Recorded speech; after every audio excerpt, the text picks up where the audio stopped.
morning, boys. Good morning, Sean Brady. We have a special guest today. Very special guest. The main event Good morning. for this week. My man Chris Duncan came to join the BradyBagz show. Yes, sir. I really appreciate you coming in, talking with us, chopping it up with us today. And this is something new for us. You're our very first guest via Zoom.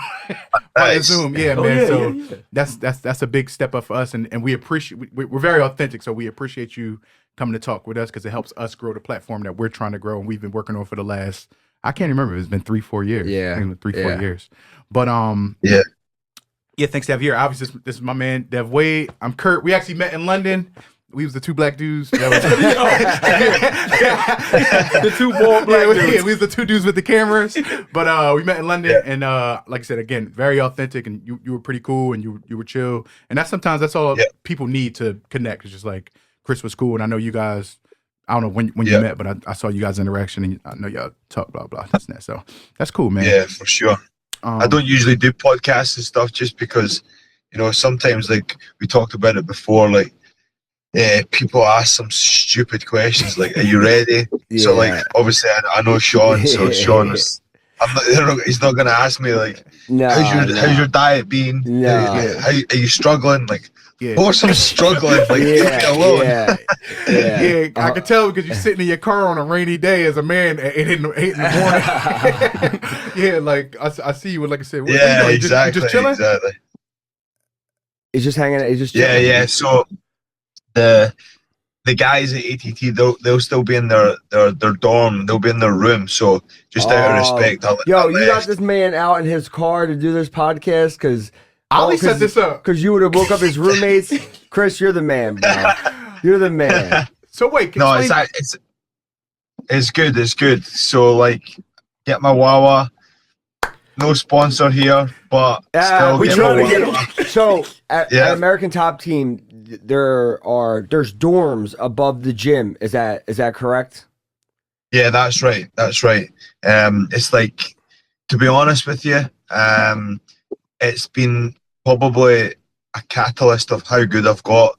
I was a good fighter when I arrived here at ATT, and I don't know about how you feel, Sean, but I really struggle with things like in my head, for instance, if like I cheat on my diet or maybe it's a kind of obsessive thing, it really plays in my mind. So when I come over here, all I need to worry about is training, going to the dorms, sleeping, eating, and all I need to worry about is that. I don't need to, have the discipline to not eat my kids' food and have the odd piece of candy. And, so when I come over here, it's like solitary confinement. I don't hang around with people. I do obviously hang around with people, but for sure. I don't go out of my way to go and say, hey, do you want to go get some lunch? Yeah. Because obviously I cut weight.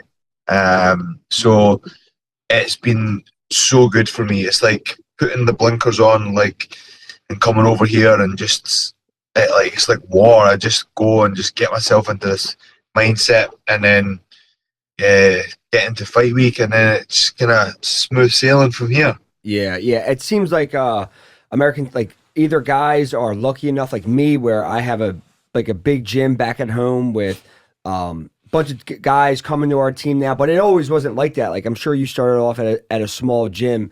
At what point were you like, I have to start going to a bigger gym? Like at what point in your career did you start going to American Top Team?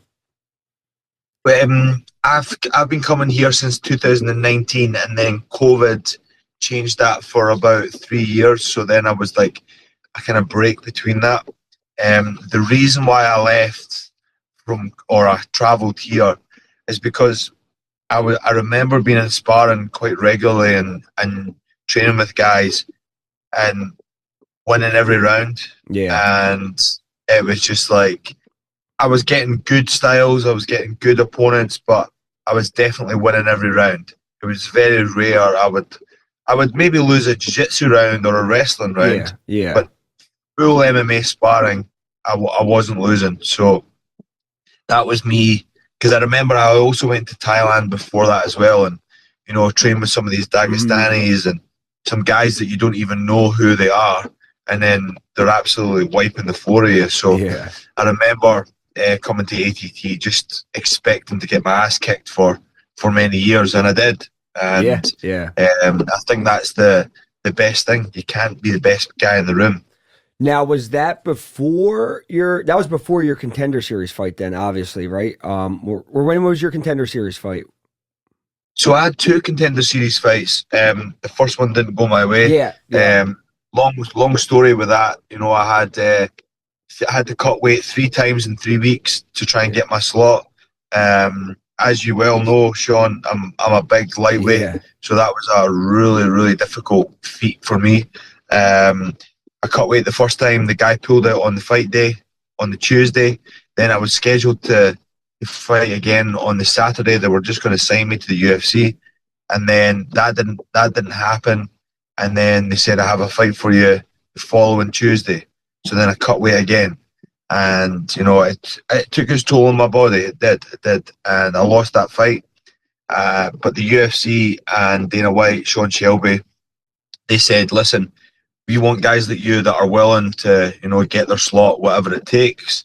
So go away, get a win, and come back. Yeah. And true to their words, that's what happened. Yeah. And then I came in and fought Charlie Campbell, which was an absolutely I remember that. insane fight. I remember watching that, and I thought it was over, and then you fucking come back and you crush him. And Charlie's he's a tough fighter. So that's where I first seen you at, and then I've been following you ever since. And then obviously we fought on the same card in London. So this is, and now you just had a huge win. This is kind of like a relatively quick turnaround for you, right? Like when did you kind of fit, like when did they come to you with all this and kind of say like, hey, it's going to be you and Moicano?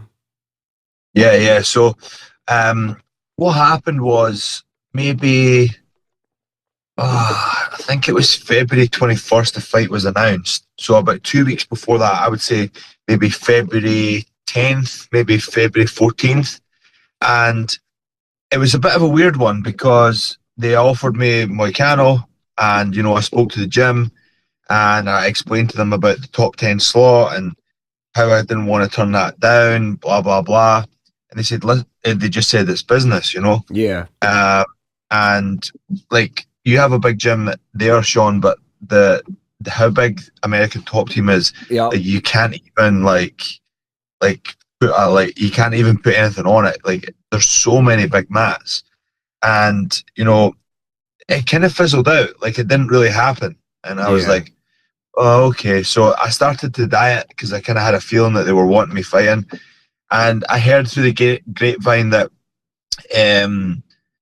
that Moicano had some options, and he was going to choose the other options, which, out of respect, I was kind of glad because he's a teammate. Yeah, you know, I was like, thank God. So then 2 weeks later, they just announced the fight. So I was like, shit. I know how that goes. Oh, well. I was like, fuck, okay, sounds good to me. Yeah. So I was straight on the phone to my manager. I need more money.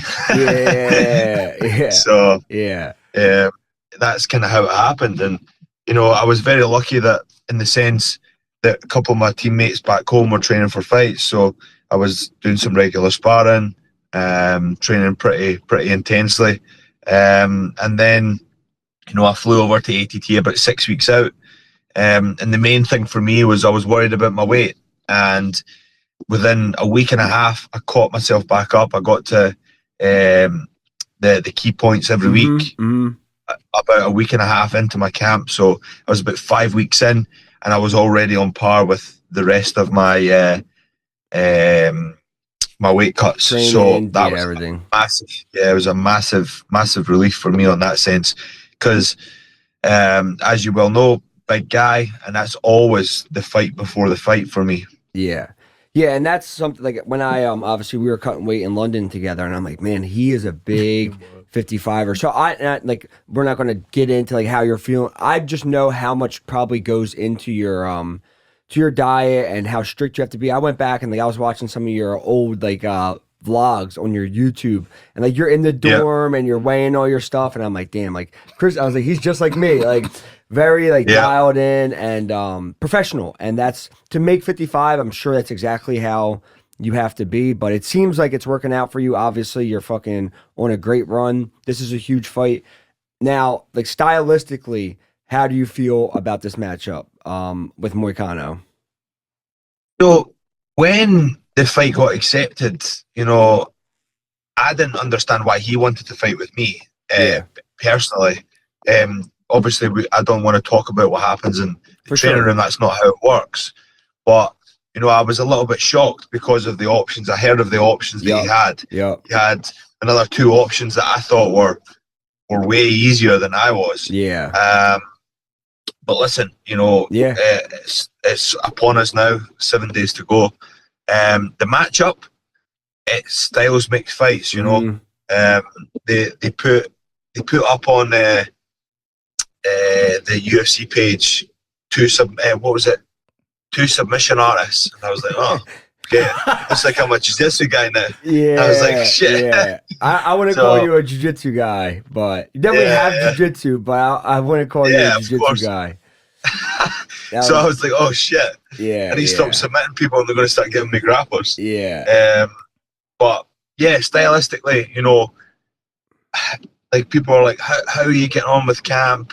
How do you prepare with him around you? He knows I'm going to go in there and try and knock his head off. Yeah. And I know he's going to try and take me down. Yeah. It's simple as that. There's no hiding. There's no nothing. Yeah. Like, it is what it is. And I know his strengths. I've trained with him numerous times. And he's a threat. And that's what boils my blood. That's what gets me ready. And, you know, I've had such a good camp. Like the 6 weeks, I've always tried to do between 8 and 10. But this 6 weeks has been phenomenal. Like peaking at the right times, you know, weight on point, like all these sorts of things. And I made a video yesterday that I haven't posted right now, but the feeling that I've got from this and how ready I am for this is like unbelievable. I've not felt like this for ages. You know, I've felt like this maybe, probably from my T.S. Becky fight, like being super prepared. And I was in the cafe yesterday. I was just getting some eggs and salmon, and I got like thinking about my camp and how it went, and you know, double checking, like, have I done everything? Have I cheated on my diet? And I was getting like goosebumps just thinking about it. And that's such a superpower that I've ticked all the boxes. You know, I've done every round in the gym and I've done extra. And you know, it's such a strong feeling when you're standing behind that curtain at the UFC, the black curtain, and they go 3, 2, 1, walk, walk, walk. That's where the devil creeps in and says, have you done it all? Have you measured everything? You know, so that's such a good feeling to have, and I'm buzzing to get in there and can't wait to show the world that I'm top 10 caliber. Yeah, I mean, I personally think you're top 10. It's crazy. I was just looking at the rankings. They don't have you ranked right now. What, you were in the top 15 though, right? And then what? Just something kind of got shuffled. No, I've always been around about the kind of the last fight got me into like 33, 30. Okay. The rankings it's crazy. From my understanding, I think they're trying to bring some new blood into the division. Yeah. You know, there's the way I look at it, one of my teammates, Gamrot, he's fighting Esteban Ribovics. Yep. I wanted to fight Esteban Ribovics, and I think what they've done is they've pulled the 2 young guys. He's fighting Mateus Rembeke, and I'm fighting Moicano. So trying to pull this new young blood into the division, which is making it exciting. No, for sure. It's 155 right now is like how I think about my division, 170. I think they're the 2 best divisions in the UFC. Like that's where most males are at in size, you know. I think that 155, 170. So the talent pool was just insane. And for you to not even be in the top 15 is absolutely crazy. But you get a chance this weekend to crack into the top 10 on your on this try, so that's got to be huge for you, man. So I'm super excited to watch. Yeah, me too, man. I just like I said to you, man, everyone went so well. I can't make any excuses. Something. One of my biggest pet peeves is when fighters like say they lose a fight and they're like right after they're on the mic or they're on their Instagram. I had fucking this. I had a sore elbow or I had staph. Like nobody cares. You either win or you lose, and you need to move on. So it is what it is, and I haven't got anything wrong with me. I have no injuries. The weight cut's going to be good. I'm ahead of schedule now. Like nothing's going to happen. I'm good to go. Unless I fucking crash my car on my way to the airport today, fucking we're good. Let's go. So you heading out to Vegas today, you said? Yeah, correct. Yeah, I think my flight's at 5 p.m, so I'll probably need to be there. I think TSA is on strike right now, so I need to go a little bit earlier. So I got one question about training for you. So obviously this is a 5-round fight. First one in the UFC. I'm sure you've had main events outside of the UFC. How much more, like, try to explain to the people how much more goes into a 5-round fight than a 3-round fight, because it's essentially almost like doubling your fight. You have to do more sparring, more running, more everything. And you got to make sure you have to do just enough, but you don't want to be doing too much to where you get burnt out. And that's like a hard line to figure out. Yeah. So I've always wanted to do more. My coaches, Mike and Tiago, like before, like the class or the kind of organized sparring, we usually do 5 rounds. And a lot of the time, Mike and Tiago would say, "That's you done on 4 or 3."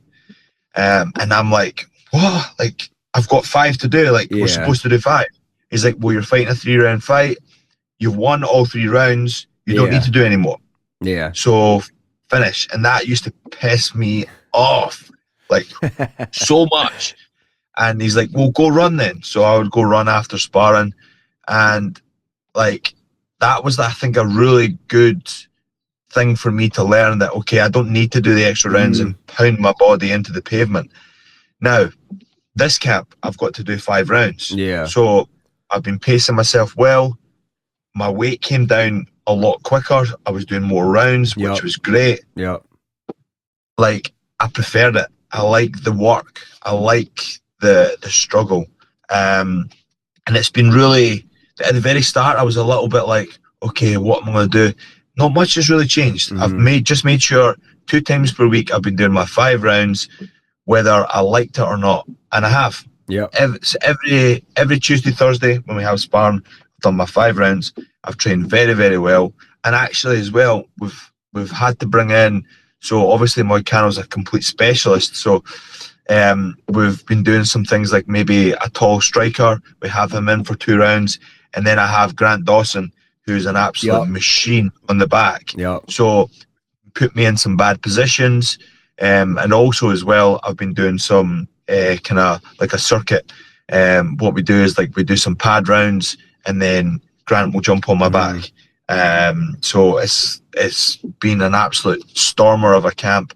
And, I actually prefer the 5 rounds. And I've got a good gas tank, and everybody knows in the gym that I've got a good gas tank. So this is going to play in my favor.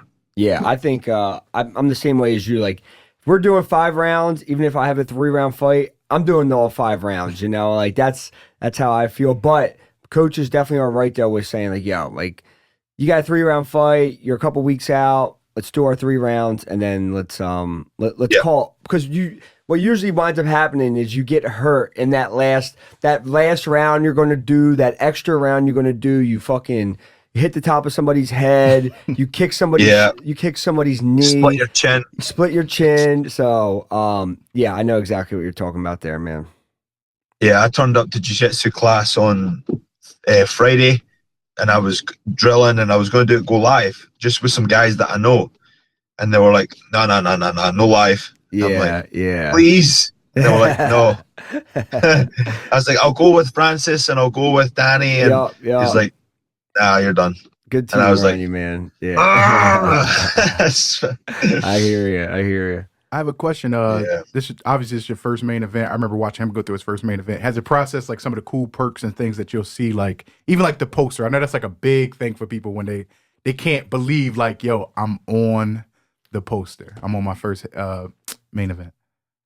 You know, I was reflecting on this the other day. Similar spot. I'm actually sitting in the same space I was sitting the other day, and I was looking at the card. And, you know, I don't, obviously, Joe Pyfer is one of your training partners. Yep. He main evented the Contender Series the week before me. Yeah. And then I main evented the week after. And now it's went full circle for me. Oh, Joe shit. Pyfer is main evented again. And I just thought to myself, like, I was sitting here and I'm getting goosebumps again.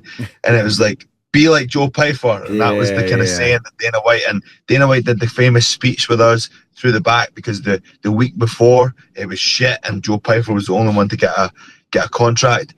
So like, I like this sort of stuff, you know, I really enjoy it. And, you know, he had a great performance on Saturday night last night. Mm-hmm. And, you know, like it's crazy. Like, I can't believe, like, now I'm main eventing. I literally feel like I was just in Contender Series like last year. And one thing, we just bought a new house back home. Congratulations. And I'll be moving in kind of next week when I get home. And the thing with my fiance, she said to me, she's like, you can't put any of your posters up, you can't put any of your gloves up on the wall. I'm like, but the good thing is we've bought a house with a garage, so I'm going to put all my shit in that's there where now. it goes. So, In the garage. That's where all my shit is. In the garage, my man.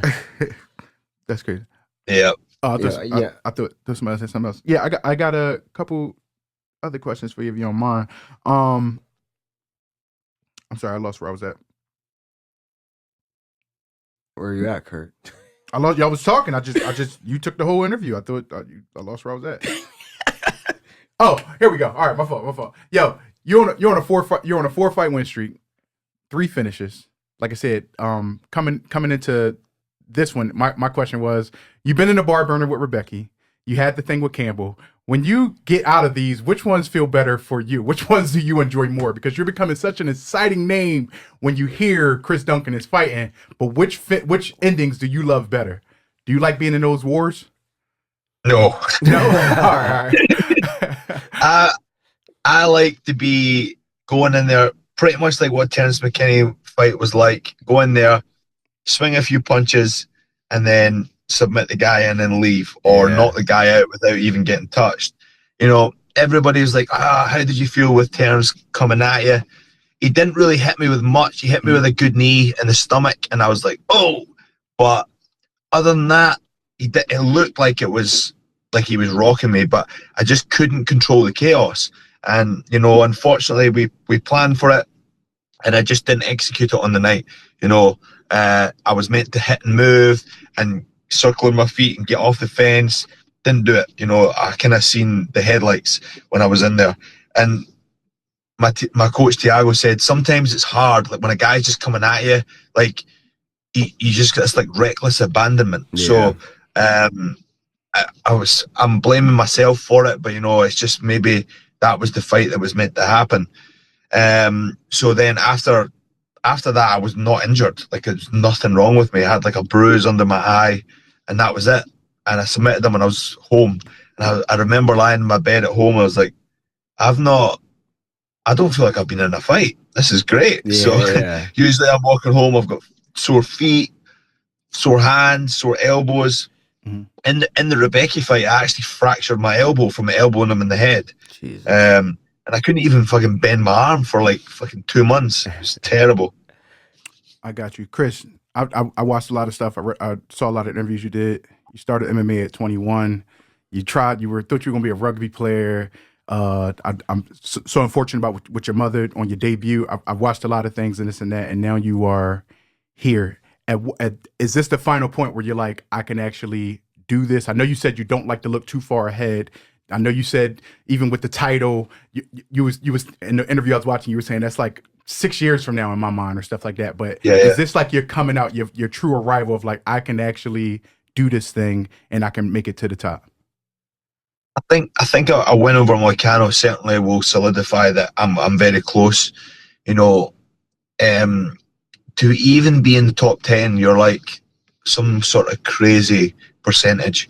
I'm chapping on the door. I didn't even think I would be able to get into the UFC at the start. So now that I'm here, I'm like, oh, what was I thinking? You know, obviously I have goals and admiration, so I'm always positive with that, and I'm always got that inner voice. You know, I'm always telling myself, you know, I am good, and sometimes it just takes opportunity, and also takes belief, and also like people have always got this kind of false confidence when it comes to I'm going to be UFC champion.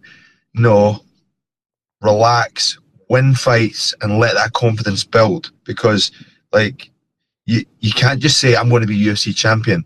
Like it doesn't work like that. I think you need to build up the ladders. Hey, listen, I'm if I was to say look so far into the future, of course I would love a UFC belt, but I think there's so many things to win in between there and then getting the belt. Even to even get your title shot in the UFC, the stars need to align. You know, everything needs to work. Time in camp, injuries, you know. But yeah, to answer to your question, yes, I do. I'm very close. But I've got work to prove to not only myself, but to you guys too. And I'm doing everything I possibly can to get to that position. I'm measuring my food. I'm doing the runs. I'm turning up to training. I'm doing extra. I'm researching. I'm watching my sparring back. Like, there's not much else I don't think I can do. And I constantly ask my coaches, is there anything you think I can do to get better? And they always have something to say. And I always take it on board. And then that's when we kind of sift through all the kind of attributes that I have and see if I can refine it. And that's why I'm getting a better fighter. Like I'm a better fighter than I was last year, and I'm a better fighter than I will be next year. So it's close. It's close. I got this really cool thing I do outside of this. I'm a really big food enthusiast. You said earlier you went to a cafe. I'm really good at looking at people and telling where they went. What area is AT&T in? ATT is in Fort Lauderdale, so it's Coconut Creek. Did you go to First Watch Cafe? Fucking hell. No way. No, you didn't. Bro. You didn't just guess that. I'm a foodie, baby. God. I'm a truck driver, too. I'm a foodie and a truck driver. That's just crazy. No, you just fat. I was like, Bro, yo, foodie and I a thought you truck went to the driver, cafe at like American I'm a Top Team foodie or and a some truck shit. driver, bruh. Yo, close this. Bro. He's blown away. I love food, He's fat. man. Yeah, he's fat. I love food, man. Bro. He's like, these motherfuckers were watching me eat my breakfast this morning. Oh my God. Yeah. Bro, you've got wasted talent. What the fuck? Jesus. That is fucking funny. God, I'm good. God. Chris, we wish you the God. absolute best for this fight coming up. I'm rooting for you. You sat down and talked for us. Yeah. I'm rooting for you. I'm a fan of both you guys, but I'm rooting for you. I think you're a very authentic dude, man. I wish you the best in your career. I would love for you to come back on the show, chop it up with us one day. But as for today, we truly do appreciate it, brother. Yo, Chris, you're the man, dude. Good luck next weekend. I think you're gonna do great, and I know you're gonna go on to do great things in the division. I've been following you for a long time, man. So go get it next weekend, brother. Thank you, guys. Thank you. I appreciate you having me on, and I'll speak to you soon, guys. Safe flight, brother. Peace out. Bye, guys. Cheers. Cheers.